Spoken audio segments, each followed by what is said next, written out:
गुरुदेव, कई बार भाई भाई में बहुत ज़्यादा झगड़े हो जाते हैं। इन झगड़ों की वजह क्या होती है, लक्षण क्या है और फिर उपाय क्या करें इन झगड़ों को रोकने के लिए? बिल्कुल, यही सही तरीका है रचना पूछने का।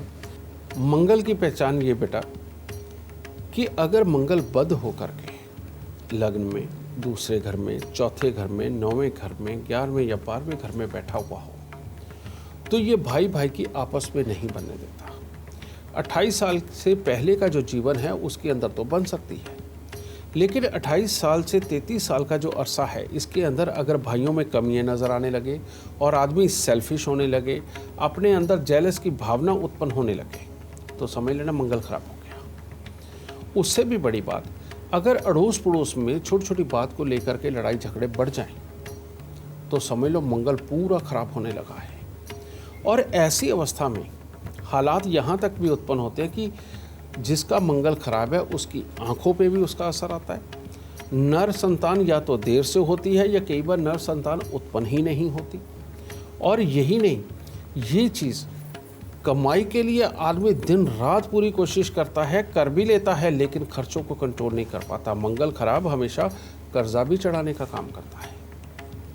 तो इसीलिए ये मंगल बद की जो पोजिशनिंग होती है ये भाई भाई के लिए कभी के योग पैदा करती है। ऊपर से दूसरी चीज़, जिनका भी मंगल खराब होगा, चाहे छोटा चाहे बड़ा, उनका वाहन से एक्सीडेंट ज़रूर होता है बेटा। और ये वाहन के एक्सीडेंट जब होते हैं और 2 3 4 बार हो जाए, अगर 33 साल की उम्र तक, भले छोटे हों बड़े हों, तो हमको ये समझ लेना चाहिए कि हमारी जन्म कुंडली के अंदर मंगल खराब है। और यही मंगल की खराबी कई बार परिवार के अंदर शादियों को डिले करती है, जबकि शादी बच्चे की 22 साल, 23 साल, 25 साल, हद 26 साल तक हो जानी चाहिए। और जब भी 26 साल से ऊपर की उम्र गुजरने लगती है तो समझ लेना चाहिए कि मंगल खराब है, जिसके कारण शादीशुदा जिंदगियों के योग में भी कमजोरी आने वाली है। और फिर जब शादियां हो जाती हैं तो फिर भाई भाई के अंदर कलेश की मात्रा और बढ़नी होती है। तो ये सारे आपको मैंने सिम्टम्स बताए। इसको ठीक करने के लिए बेटा मंगल के लिए खास परहेज़ भी बहुत ज़रूरी है और ख़ास उपाय भी बहुत ज़रूरी है। और ख़ास परहेज़ क्या है? ऐसे लोगों के घर पे या उनकी घर की दीवार के साथ या उनके घर की छत के ऊपर भूल के भी तंदूर ना हो। आजकल एक नया कॉन्सेप्ट चला है बॉनफायर, ये या वो जो बारबेक्यू वगैरह घर पे लगा लेते हैं बेटा, यानी कि कुछ भी भून के खाना।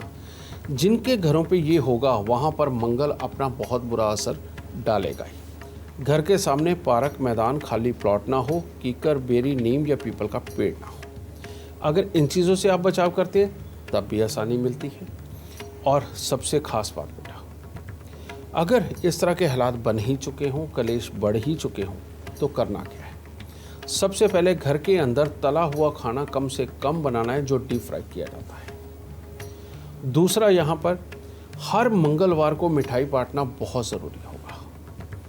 और हर सोमवार को 400 ग्राम चावल को दूध का छींटा मार के या दूध के साथ धो के उसको जल प्रवाह करो, कम से कम 27 सोमवार ये काम करना बहुत ज़रूरी है। और मंगल को अच्छा करने के लिए मिट्टी के लोटे में देसी खांड भर के ढक्कन लगा के उसको वीरान ज़मीन के अंदर दबाओ।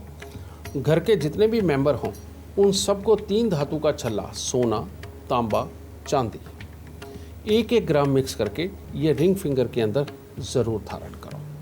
और साथ में चांदी का धारण करना अपने तन पे बहुत ज़रूरी होगा। कारण ये कि मंगल को अगर कोई ठंडा कर सकता है तो वो ग्रहों की माँ यानी कि चंद्रमा ही कर सकती है। इसलिए चांदी तन पे धारण करना मंगल को बहुत हद तक शांत करे।